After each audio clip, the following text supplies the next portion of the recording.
అదే RTV app వార్తల్ని క్షణాల్లో చదివే అవకాశం ఉంటుంది. ఒక న్యూస్ పేపర్, ఒక టెలివిజన్ ఛానల్ మీ చేతుల్లో ఎప్పుడూ ఉంటాయి. నమస్తే, వెల్కమ్ టు ఆర్టీవీ. నిన్న సీ ఓటర్ సర్వే ఆంధ్రప్రదేశ్ రాజకీయాల్లో కొంత చర్చకు దారితీసింది. ప్రధాన కారణం ఏంటంటే తెలుగుదేశం పార్టీకి 17 ఎంపీ స్థానాలు రావడంతో పాటు దాదాపు 45% ఓట్ షేర్ రాబోతుందంటూ C voter India Today survey నేపథ్యంలో తెలుగుదేశం పార్టీ శ్రేణులు కొంత సంబరాలు చేసుకుంటున్నారు. ఖచ్చితంగా రాబోయే ఎన్నికల్లో గెలవబోతున్నామంటూ చెబుతున్న నేపథ్యంలో దీనిపై మనతో మాట్లాడడానికి లక్ష్మీపార్వతి ఉన్నారు. మాట్లాడదాం.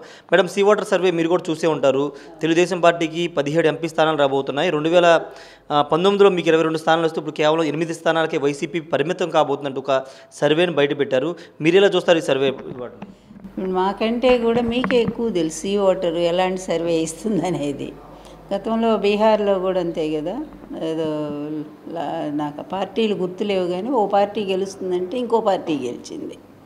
అలా గుజరాత్లో అలా జరిగింది. తర్వాత లాస్ట్ మన ఆంధ్రప్రదేశ్లో కూడా లాస్ట్ ఎలక్షన్స్ అప్పుడు జగన్మోహన్ రెడ్డి గారికి వాళ్ళు ఇచ్చింది 8 ఎంపీలు, 8, 9, 15 పైనే వాళ్ళకి ఇచ్చారు టీడీపీకి.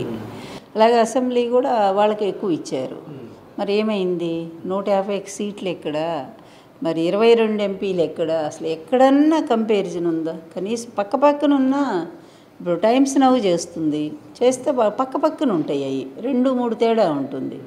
అందుకనే అది ఒక నమ్మదగినటువంటి సర్వే లాగా టైమ్స్ నవ్ని చూస్తాం మనం. అలాగే ఇది మన ఇండియా టుడే ఇలాంటివన్నీ కూడా. కానీ ఇది అసలు ఎక్కడ అంటే ఒక పార్టీ ఇన్ఫ్లుయెన్స్తో చేస్తుంది అనేది చాలా క్లియర్గా తెలుస్తూ ఉంది. అది ఎప్పుడు తెలుగుదేశానికి వాళ్ళు అనుకూలంగా ఇస్తున్నారు, ఫెయిల్ అవుతున్నారు. ఇప్పుడు కూడా అదే జరుగుతూ ఉంది. అందువల్ల మొన్ననే కదా అన్ని సర్వేలు, నేషనల్ ఎన్ని సర్వేలు వచ్చాయి, అన్నిట్లో జగన్మోహన్ రెడ్డి ఈ పోయినసారి కంటే ఎక్కువ మెజారిటీతో గెలుస్తున్నాడనే కదా. ఓటింగ్ కూడా ఎంత పెరిగింది. అందుకని ఇప్పుడు ఏంటంటే ఆ భయంతో, పైగా నిన్న బీజేపీ వాళ్ళని కలవాలి కనుక ఇది వస్తే ఇది చూసి వాళ్ళు ఏదో తనతో బాగా పొత్తు పెట్టుకుంటారనే ఇది కూడా కావచ్చు. అందువల్ల అతను మేనేజ్ చేసుకున్నదే సీ ఓటర్ సర్వే, అంతే. మేడం, 2-3 రోజుల నుంచి ఆంధ్రప్రదేశ్ రాజకీయాల్లో కొన్ని సమీకరణాలు మారుతున్నాయి. చంద్రబాబు ఢిల్లీ వెళ్ళారు, బీజేపీ పెద్దలను కలిశారు. ఆంధ్రప్రదేశ్లో జగన్కి కొంత వ్యతిరేక పవనాలు వీస్తున్నాయి కాబట్టి కేంద్ర బీజేపీ అధిష్టానం చంద్రబాబును పిలిపించుకుని పొత్తులు మాట్లాడుకుంటున్నాయి. ఎన్డీఏలో భాగస్వామ్యం కావాలని ఆహ్వానించారు, ఒక ప్రచారం జరుగుతుంది. మీరేం చెప్తారు? ఇప్పుడు వాళ్ళు పిలిపించారనే మాట ఎవరు నమ్మట్లే, మేమే కాదు ప్రజలు కూడా ఎవరు నమ్మట్లే. చంద్రబాబు ఎప్పుడు ఈ జిమ్మిక్కులు చేస్తూనే ఉంటాడు, ఎప్పుడు అబద్ధాలు చెప్తూనే ఉంటాడు. దానికి లోకేష్ మొన్న కలిసినప్పుడే ఉదాహరణ, వాళ్ళే పిలిస్తే నేను పోయాను అనేది. తర్వాత కిషన్ రెడ్డి గారు క్లియర్గా చెప్పారు కదా, మమ్మల్ని అడిగారు, నేను ఏర్పాటు చేశామని చెప్పి ఆయనే చెప్పారు. ఈమె పురంధరేశ్వరి గారు అడిగితే కాదని లేకపోయారని. ఇట్లా ఉంటాయి వాళ్ళ పచ్చ మీడియా. ఏంటంటే ఎప్పుడు వాళ్ళని జాకీలు పెట్టి లేపటానికి ప్రయత్నం చేస్తూనే ఉంటారు. అందులో ఇప్పుడు ఒకటి అనమాట, ఎలక్షన్స్ ముందు అబ్బో చంద్రబాబు నాయుడు అంత గొప్పవాడు, జాతీయ పార్టీలో పిలుస్తుంది, ఏముందని పిలుస్తాయి అనేది చాలా చిన్న ప్రశ్న.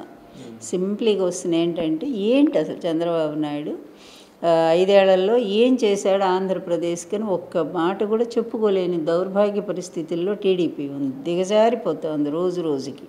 అందుకే కదా పవన్ కళ్యాణ్ వెంట పరుగులు పెడతా ఉన్నారు. అలాగే ఏ పార్టీలు వస్తాయా అని ఎదురు చూస్తూ ఉన్నారు. కాంగ్రెస్ ఇటు బీజేపీ ఇద్దరిని పెట్టుకొని ఉన్నాడు చంద్రబాబు. అది అటు కాంగ్రెస్ ఇటు బీజేపీ. కాంగ్రెస్ రూపంలోనేమో షర్మిలాని తెచ్చి పెట్టుకున్నాడు. ఇప్పుడు బీజేపీ మళ్ళా గెలుస్తుంది బ్రహ్మాండంగా అనుకునేసరికి ఇప్పుడు బీజేపీ సపోర్ట్ కావాల్సి వచ్చింది. అన్నిటినీ మించి కేసులన్నీ కూడా చుట్టుముడుతూ ఉన్నాయి. అందువల్ల ఈ కేసుల నుంచి బయటపోవాలంటే ఆ పార్టీతో సంబంధం అవసరం, స్నేహం అవసరము. ఇన్ని పరిస్థితుల మధ్య అతను నానా తిప్పలు పడి అక్కడ ఉన్నారు కదా ఇతని కోవర్ట్లు, వాళ్ళకో సీఎం రమేష్, సుజనా చౌదరి, వీళ్ళు మొక్కి ప్రాధేయపడితే ఏదైనా సరే కలవండి అని ఉండొచ్చు. నాకు తెలిసి అమిత్ షా గారు కూడా కలవలేదని అంటున్నారు. ఆయన అదే టైంలో వేరే సీఎంల మీటింగ్లో ఉన్నారట. అందువల్ల నడ్డా గారు కలిసి ఉండొచ్చు, మీరు కలవండి అని చెప్పుంటారు. కలిస్తే ఏముంటుంది, సరే పోయి రండి అంటారు. పెద్ద ఎక్కువ టైం కూడా ఉన్నట్టు లేదు, అక్కడ రిపోర్ట్ లేదు. ఇక్కడికి వచ్చేసరికి వీళ్ళు ఈ పచ్చ మీడియా ఓవర్. సరే ఏదైనా ఒకవేళ కలిసారే అనుకుందాం, మాకేంటి నష్టం కదా.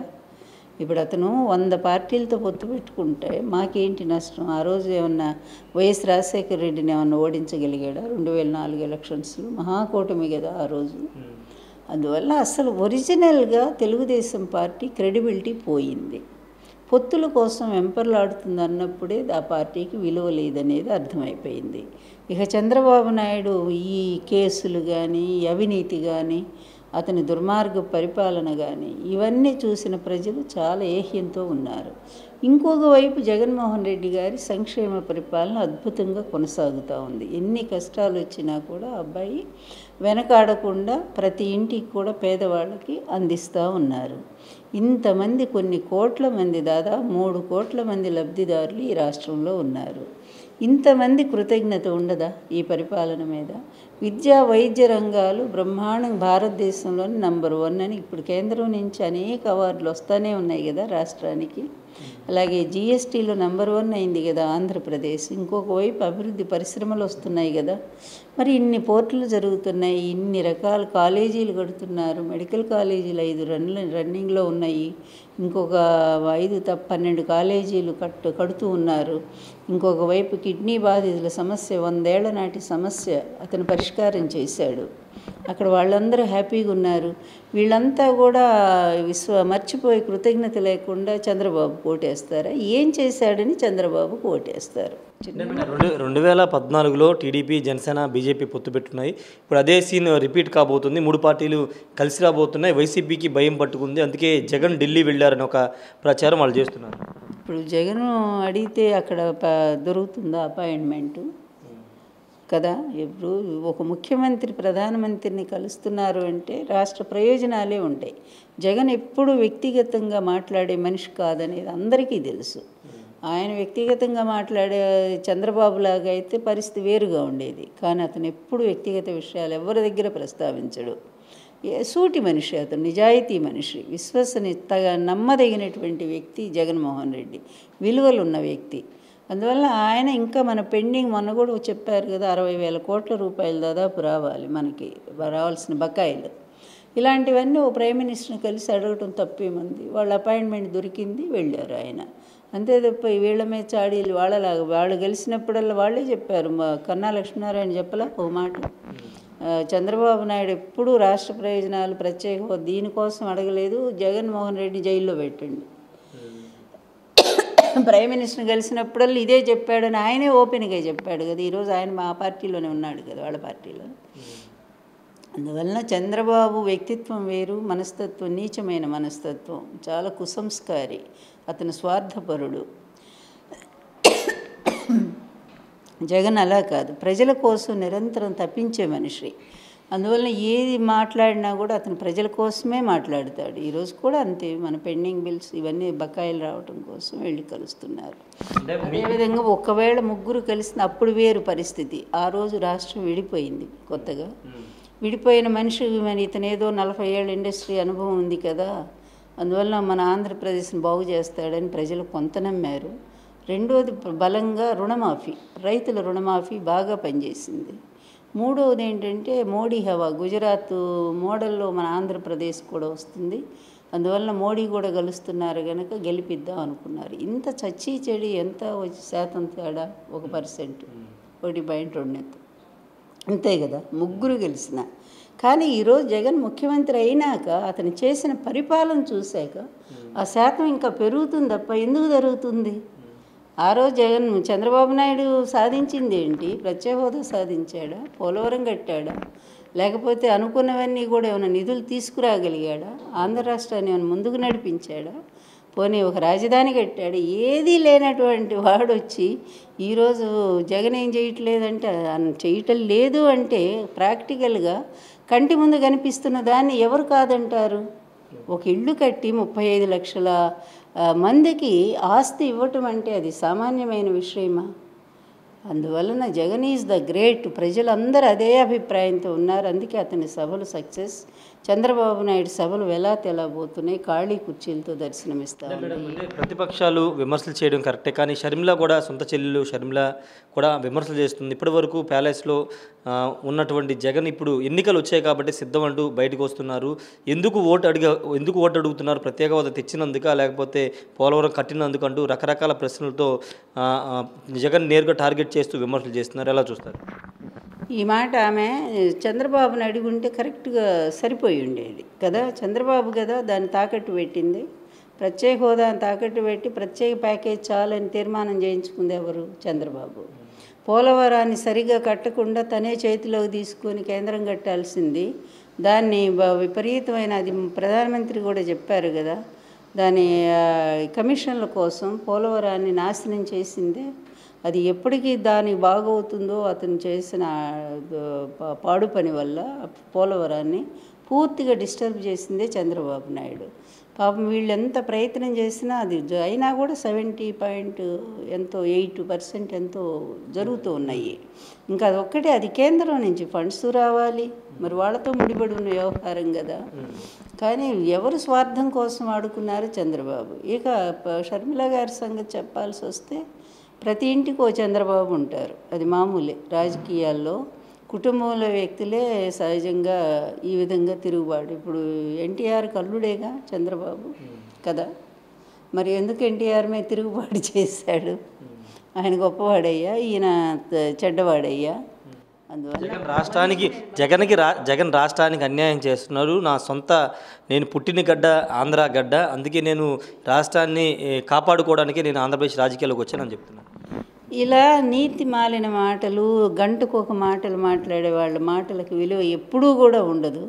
అక్కడ తెలంగాణ నా గడ్డ, నేను ఇక్కడే పుట్టాను, ఇక్కడే పెరిగాను, ఇక్కడే నా పిల్లల్ని కన్నాను, ఇది అని మట్టి పెట్టి ప్రమాణం చేసిన వ్యక్తులు మళ్ళీ అసలు వేస్ట్. కొంతమందిని గురించి మాట్లాడకుండా ఉంటేనే బాగుంటుంది, లేకపోతే ఇరిటేటింగ్గా ఉంటుంది. కడప నుండి వైఎస్ షర్మిలతో పాటు సునీత కూడా అక్కడ కడప నుంచి పోటీ చేస్తాం, జగన్ని గద్దె దింపడం మన లక్ష్యం అంటూ సునీత కూడా మనం వ్యాఖ్యలు చేశారు. చేసుకోనివ్వండి, ఎవరెన్ని చేసినా కూడా ఈ ఎలక్షన్స్ వరకే ఉంటాయి వీళ్ళ బీరాలు. వీళ్ళందరినీ కూడా నడిపిస్తున్నవాడు చంద్రబాబు నాయుడే. అతని స్వార్థం కోసం ఎన్ని కుటుంబాలనైనా నాశనం చేస్తాడు, విడదీస్తాడు. దానికి తార్కాణం మనం చూస్తున్నాము. ఈరోజు సునీత వాళ్ళ చేతులు ఎలా ఇరుక్కుందో మనం చూసాము, అలాగే షర్మిల ఎలా ఇరుక్కుందో కూడా చూసాము. అతను డబ్బు అనే అస్త్రంతో ఎవరినైనా కొనగలుగుతాడు.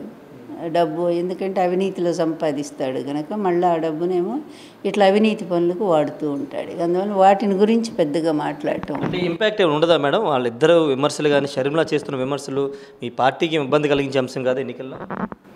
ఏమీ ఉండదండి. ఎందుకంటే ఇప్పుడు చంద్రబాబు కపటోపాయం అనేది ప్రజలకి అర్థమైపోయింది కనుక ఇంకా జగన్ గారికి సానుభూతి పెరిగింది, చాలా పెరిగింది. పాపం ఒక్కడిని చేసి ఇంతమంది ఇన్ని రకాలుగా అతని మీద మాట్లాడతారా? ఈ చంద్రబాబు దుర్మార్గాలకు అంతం లేదా అని చంద్రబాబునే తిడుతున్నారు జనం. అందువల్ల ఏమి ఉండదు. అతను తన పని తను చేసుకుంటూ పోతున్నాడు. ప్రజల కోసం ఏం చేయాలని ఆలోచిస్తూనే ఉంటాడు. అదే విధానంతోనే ముందుకు పోతాడు. రేపు ఎలక్షన్లకు కూడా అట్లాగే పోతాడు. మేమందరం ఉన్నాం అతనికి తోడుగా. సరేనా? Thank you. మొత్తంగా ఒకటే చెప్తున్నారు, షర్మిల సునీత వల్ల ఎలాంటి ఉపయోగం ఉండదు, ఎలాంటి ఇంపాక్ట్ వైఎస్ఆర్ కాంగ్రెస్ పార్టీ మీద చేయదని చెప్తున్నారు. సీ ఓటర్ సర్వే గతంలో కొన్ని సర్వేలు ఇచ్చింది, ఇప్పుడు సర్వేలు ఇచ్చింది. సీ ఓటర్ సర్వేకి క్రెడిబిలిటీ లేదు, ఆంధ్రప్రదేశ్ రాజకీయాల క్రెడిబిలిటీ లేదని చెప్తున్నారు. ఖచ్చితంగా రాబోయే ఎన్నికల్లో వైఎస్ఆర్ కాంగ్రెస్ పార్టీ గెలుస్తుందని చెప్తున్నారు. చంద్రబాబు బీజేపీ పిలిచిందనడంలో నిజం లేదు, కావాలని అదంతా ప్రచారం చేసుకుంటున్నారు. చంద్రబాబు బీజేపీని గతంలో తిట్టారు కాబట్టి ఖచ్చితంగా ఇప్పుడు పిలిచే అవకాశం లేదని చెప్తున్నారు. అంటే గెలుపు కోసం ఎన్ని పార్టీలతో చంద్రబాబు పొత్తులు పెట్టుకుంటారని కూడా లక్ష్మీపార్వతి చెబుతున్న పరిస్థితి. Camera person ప్రసాద్తో Rayesh RTV Mangalagiri నుండి. మరిన్ని వీడియోస్ కోసం ఛానల్ ని సబ్స్క్రైబ్ చేయండి, లేటెస్ట్ అప్డేట్స్ కోసం వాట్సాప్ ఛానల్ ని ఫాలో చేయండి అండ్ లింక్ డిస్క్రిప్షన్ లో ఉంది.